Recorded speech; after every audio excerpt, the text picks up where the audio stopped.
Oke, jadi mari kita coba bahas lagi mengenai serialnya dari Kaoru Hanawa Rinto Saku atau animenya dari Shiwaguri. Dan kali ini tuh sendiri aku akan coba bahas mengenai alur cerita pada adaptasi untuk manganya itu sendiri. Spoiler ya, tentu aja video kali ini tuh sendiri bakalan jadi video spoiler. Jadi jika kalian itu tidak keberatan, yuk mari kita coba lanjutkan. Nah, jadi pada chapter awal POV akan berasal dari karakter MC kita, yaitu Rintaro. Ya, gedung di sebelah sekolahku. Di balik jendela itu adalah dunia yang tak ada hubungannya denganku. Silaunya, kapan ini akan berakhir? Ucap Rintaro yang masih mengikuti pelajaran di dalam sebuah kelas. So, singkat cerita, pada hari setelahnya, sekelompok teman Rintaro dihadang oleh beberapa orang dewasa yang tidak sengaja bersinggungan. Di mana Usami, teman Rintaro, mencoba untuk meminta maaf, namun malah terjadi kesalahpahaman di sini. Dua orang dewasa tersebut memang berencana untuk mencari Rintaro dari SMA Chidori. Apa kalian mengetahui anak SMA berambut pirang dari SMA Chidori? Juniorku sudah banyak merepotkannya, tanya salah satu dari mereka dengan nada mengintimidasi. Apa maksudmu Rintaro? Kalau dia sekarang tidak ada di sini, ucap Usami. Namun sesaat Usami selesai berbicara, Rintaro tanpa disadari sudah berada di belakangnya, menyusul saat melihat Usami dan yang lainnya terlihat sedang kesusahan. Apa ada yang bisa kubantu? Ucap Rintaro. Ya, sesaat Rintaro berkata begitu, kedua orang dewasa tersebut malah ketakutan dan mulai menjauh. Seperti yang diharapkan, kamu sudah datang, ucap Usami. Jangan merepotkan orang lain, balas Rintaro. Apa? Kamu tidak lihat? Kalau kami adalah korbannya di sini, ucap Usami kepada Rintaro. Lagi pula mereka bilang, junior mereka telah banyak merepotkanmu. Sebenarnya, apa yang sudah kamu lakukan? Tanya Usami kembali. Oh, mungkin pada saat itu, balas Rintaro saat mengingat kembali kejadian di mana dia tanpa sengaja menakuti salah satu anak SMA dengan wajah seramnya. Waktu malam hari, aku melihat pertengkaran di dekat rumahku. Ada anak laki-laki yang habis ditampar oleh pasangannya. Lalu aku mencoba mendekati dan menghiburnya. Namun setelah aku menyapanya, dia malah berlari terbirit-birit, ucap Rintaro. Kurasa hal seperti itu memang tidak cocok dengan dirimu, balas Usami. Jadi itu salahku? Tanya Rintaro. Tidak, itu hanya kesalahpahaman, balas Usami. Dimana setelah membahas hal tersebut, kami berjalan menuju sekolah. Namun tepat di depan gerbang sekolah, kami berpas-pasan dengan siswi dari SMA Kikyo, di mana salah satu dari mereka menjatuhkan sapu tangannya. Usami yang menyadari hal tersebut lantas mengambil sapu tangan itu dan mencoba untuk mengembalikannya. Ini baru saja terjatuh, ucap Usami. Aku sudah memakainya, jadi buang saja, ucap salah satu gadis dari SMA Kikyo dengan tatapan sinisnya. Kita sangat dibenci ya, ucap Rintaro. Mana mungkin, dia hanya merasa malu saat berhadapan dengan pria tampan sepertiku, balas Usami yang masih bersikap positif thinking.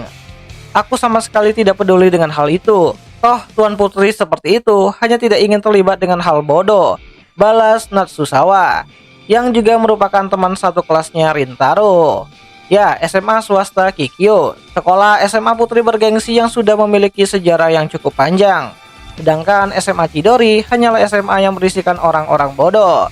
Padahal gedung kelas kedua SMA itu sangat berdekatan. Namun entah kenapa, ruang kelas SMA Kikyo selalu saja tertutup oleh sebuah gorden besar. Dan entah sampai kapan hal itu akan terus berlanjut. Setidaknya setelah aku lulus dari sekolah ini, hal itu sudah tidak akan berhubungan lagi denganku, ucap Rintaro yang masih memegang handphone di tangannya. Hei, ayo kita pergi ke karaoke setelah pulang sekolah, ucap Usami. Maaf, tapi hari ini tidak bisa, balas Rintaro. Ya, aku menolak tawaran Usami setelah melihat sebuah pesan di handphoneku yang menyuruhku untuk segera ke toko setelah sepulang sekolah. Itu adalah pesan dari ibuku. Nah, singkat cerita, setelah aku sampai di toko, aku diceramai oleh ibuku yang mengatakan kalau aku terlalu lama datang ke toko. Jarak dari sekolah itu cukup jauh, lagian di luar juga sedang hujan, balas Rintaro. Sekarang kita hanya memiliki satu orang pelanggan saja. Tidak ada yang akan datang karena di luar hujan, ucap ibu Rintaro. Kebetulan di bagian dapur sedang kekurangan tenaga, jadi aku serahkan semuanya kepadamu ya. Lanjut, ucap ibu Rintaro kepada Rintaro. Lagi-lagi kamu seenaknya sendiri, balas Rintaro. Ya, aku menuju ke ruang dapur dan mencoba untuk membuat sebuah adonan kue. Meski sudah terlalu lama tak melakukannya, tapi aku cukup percaya diri dengan kemampuanku. Ya, rumahku adalah sebuah toko kue. Aku terus diminta ibuku untuk membantu di sini. Dan hal ini belum pernah aku ceritakan dengan teman-temanku. Bukankah tadi hanya ada satu pelanggan saja? Ucap Rintaro sambil melirik ke arah pelanggan tersebut. Ya, pelanggan tersebut itu adalah seorang gadis remaja yang sangat cantik yang memesan begitu banyak kue untuk ia makan sendiri. Nah, tatapanku yang cukup mengintimidasi tanpa sengaja mengejutkannya, membuatnya tersedak dan aku langsung meminta maaf sambil memberikan sebuah air putih untuk ia minum. "Maaf, apa kamu baik-baik saja?" ucap Rintaro. "Tidak apa-apa," balas gadis tersebut. Ya, aku melihatnya seperti anak SMP dengan tubuh mungilnya, namun aku merasa bingung saat mengetahui kalau ada anak SMP yang makan begitu banyak kue secara bersamaan. Terima kasih banyak atas makanannya," ucap gadis tersebut dengan nada ketakutan saat melihatku. Di mana dia langsung pergi keluar toko meskipun pada saat itu sedang turun hujan. Ya, aku menceritakan hal itu kepada ibuku, di mana ibuku menjelaskan kalau gadis itu bernama Waguri. Dia datang sekali atau dua kali dalam sebulan. Bertemanlah baik dengannya, ucap ibu Rintaro. Dia melihatku dan langsung kabur, balas Rintaro dengan wajah bersalah. "Ini salahku karena datang ke toko," lanjut Rintaro. "Berhentilah menyalahkan dirimu sendiri. Waguri bukanlah anak yang seperti itu. Terus-terusan menyalahkan diri sendiri bukanlah hal yang baik," ucap ibu Rintaro. Nah, singkat cerita, aku mencoba untuk meminta maaf. Jadi aku mencari Waguri di seluruh SMP di dekat rumahku. Aku takut gadis itu menjadi trauma setelah bertemu denganku. Namun saat aku sedang bersantai di kamarku, ibuku masuk dan mengatakan kalau Waguri ada di toko. "Waguri sedang ada di sini, dia sedang mencarimu," ucap ibu Rintaro. Ya, dengan tergesa-gesa aku menuju ke toko dan menyapa Waguri. Namun sebelum aku melanjutkan perkataanku, "Soal yang kemarin, aku akan mentraktirmu," ucap Waguri dengan tegas. Ya, kami langsung duduk berhadapan dan mencoba untuk memakan kue yang Waguri pesan. Aku merasa bingung dengan apa yang telah terjadi. Kenapa aku ditraktir oleh gadis semuda dia? Anggap Rintaro. "Maaf, kemarin aku langsung melarikan diri. Ini kue sebagai permintaan maafku. Silakan makan," ucap Waguri. "Tidak, aku yang minta maaf. Sudah mengagetkanmu pada waktu itu," balas Rintaro. "Kue ini terlihat enak, jadi kamu saja yang memakannya," lanjut Rintaro. "Apakah tidak apa-apa?" tanya Waguri. "Tidak apa-apa kok," balas Rintaro. Ya, aku sengaja memberikan kue yang enak tersebut sebab aku pikir dia sangat suka memakan banyak kue. "Setelah kejadian kemarin, aku tidak bisa menemukanmu lagi," tanya Rintaro. "Saat itu tidak ada pelanggan lain kan, jadi aku langsung pulang ke rumah," balas Waguri. "Namaku Kauruko Waguri. Kalau boleh tahu siapa namamu?" tanya Waguri. "Namaku Sumugi Rintaro." "Oh, Rintaro. Rintaro ya?" ucap Waguri. "Mengapa kau sangat ingin mengenal diriku?" tanya Rintaro. "Oh, itu sebenarnya aku sudah sering melihatmu," balas Waguri dengan wajah malu-malunya. Aku kira kemarin adalah pertemuan pertama kita. Dan bukankah kamu langsung melarikan diri pada saat itu juga?" tanya Rintaro. "Aku jarang sekali diperhatikan oleh laki-laki seperti itu. Hal itu membuat hatiku berdetak kencang," ucap Waguri dengan wajah merahnya. "Ah, kenapa aku bisa membuatmu seperti itu?" tanya Rintaro dengan rasa penasaran. Dan mendengar perkataan tersebut, wajah kami sama-sama terlihat memerah satu sama lain. Hari ini sudah mulai gelap. Aku rasa aku bisa mengantarmu ke stasiun terdekat," ucap Rintaro.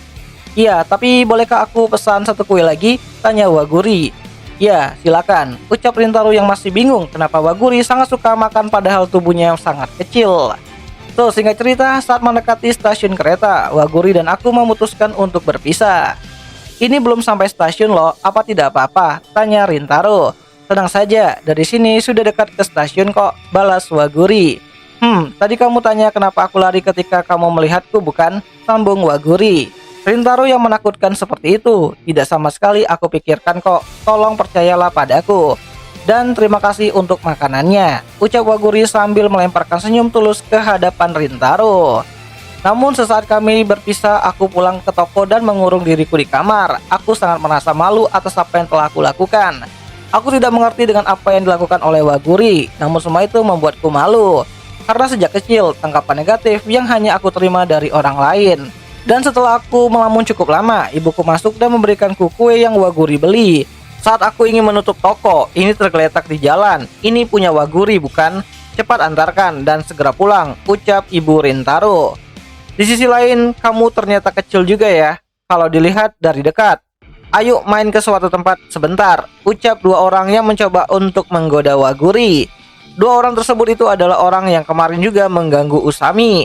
Tolong lepaskan tanganmu, ucap Waguri. Kamu tadi terlihat akrab dengan Rintaro ya, ucap salah satu dari pria tersebut. Bukankah kamu tahu dia terkenal sangat menakutkan? Kamu tahu sifatnya juga buruk loh, sambung pria tersebut. Buruk? Tanya Waguri. Ya, temanku bilang waktu SMP sifatnya sangat buruk.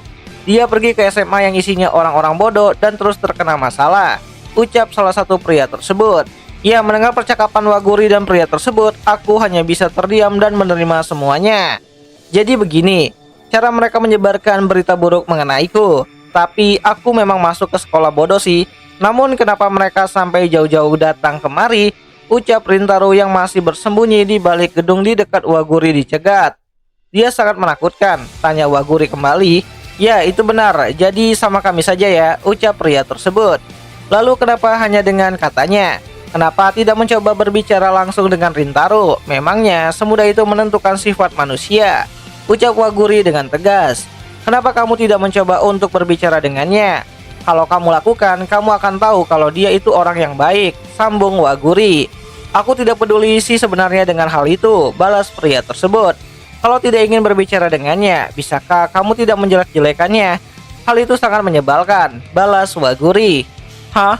Aku sebenarnya hanya ingin memanfaatkanmu untuk mengganggunya. Tapi kalau sudah begini, aku berubah pikiran, ucap pria tersebut sambil menggepalkan tangannya dan berniat untuk memukul Waguri. Namun saat hal itu akan terjadi, aku menahan pukulan pria tersebut dengan kepalaku sambil melindungi tubuh kecil dari Waguri. Kalian berniat untuk menggangguku, ucap Rintaro dengan wajah seramnya dan beberapa tetes darah yang keluar akibat pukulan pria tersebut. Kau kenapa bisa berada di sini? Tanya pria tersebut. Ya, sambil ketakutan pria tersebut berlari dan menjauh dari Rintaro. Namun di saat yang bersamaan, Waguri malah khawatir dengan darah yang keluar dari kepalanya Rintaro dan langsung membersihkan luka tersebut dengan sapu tangannya. Maafkan aku, ucap Waguri. Ini bukan salah Waguri, balas Rintaro sambil tersenyum. Ya, sebenarnya aku tidak sengaja membenturkan kepalaku ke dinding saat melindungi Waguri. Bukan karena terkena pukulan dari pria tersebut. Maaf, seharusnya aku langsung melindungimu dari tadi, ucap Rintaro. Hah? Kamu sengaja membiarkanku? Kenapa? Tanya Waguri. Ya, ini seperti hukuman buatku, padahal aku sudah disuruh untuk percaya. Maaf, telah melibatkanmu dalam masalahku, ucap Rintaro sambil menundukkan kepalanya.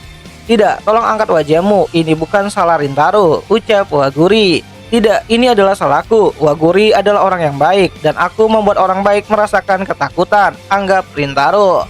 Maafkan aku ini orang yang aneh, tapi ya mau bagaimana lagi, sambung Rintaro. Memang bagian mana dari dirimu yang menakutkan itu? Aku sama sekali tidak memahaminya, ucap Waguri. Padahal kamu adalah orang yang sangat baik. Oh ya, aku lupa mengatakan sesuatu. Terima kasih ya telah menolongku, ucap Waguri dengan senyum tulus di wajahnya. Ya, di dalam hatiku aku berkata kalau penampilanku yang seperti ini membuat diriku mendapatkan tanggapan negatif dari semua orang. Dan aku juga tidak pernah berharap akan mendapatkan kesan positif. Dan itu membuat diriku hampir menyerah dan kehilangan jati diriku. Terima kasih telah mengantarkanku sampai di sini. Lalu bagaimana dengan lukamu? Ucap Waguri. Tidak apa-apa, ini akan sembuh sendiri, ucap Rintaro. Dan saat aku mulai berbalik, Waguri memanggilku dan berkata, Rintaro, lain kali aku akan ke toko dan membeli kue kembali. Jadi pada saat itu datang, ayo makan kue bersama kembali, ucap Waguri. Ya, mendengar hal itu membuatku menjadi lebih malu dan aku langsung segera pulang ke rumah. Nah, di sekolah aku masih mengingat kejadian malam itu dengan sangat jelas. Jadi aku memutuskan untuk pergi ke sekolah lebih awal dan tanpa sadar aku menoleh ke arah luar jendela, tepat di mana sekolah Putri Kikyo berada. Dan saat aku menatap lebih jauh, aku mulai melihat sosok Waguri yang ternyata bersekolah di sekolah elit putri tersebut. Ya, aku yang tidak percaya langsung mencoba untuk menutup gorden jendela kelasku sambil berkata, bukankah Waguri lebih muda dariku? Jadi kenapa dia bisa berada di sekolah Kikyo? Nah, jadi kurang lebih seperti itulah isi dari chapter pertama dan juga awal episode pertama pada adaptasi animenya Kaoru no Hana. Dan jika kalian suka dengan konten seperti ini, kalian bisa bantu aku dengan cara tulis di kolom komentar. Bang, lanjut bang, nanti akan aku coba lanjutin ceritanya. Dan itu aja dulu mengenai video singkat kali ini, dan jika ada yang salah aku minta maaf, dan sampai jumpa di pembahasan anime lainnya. Ya nih.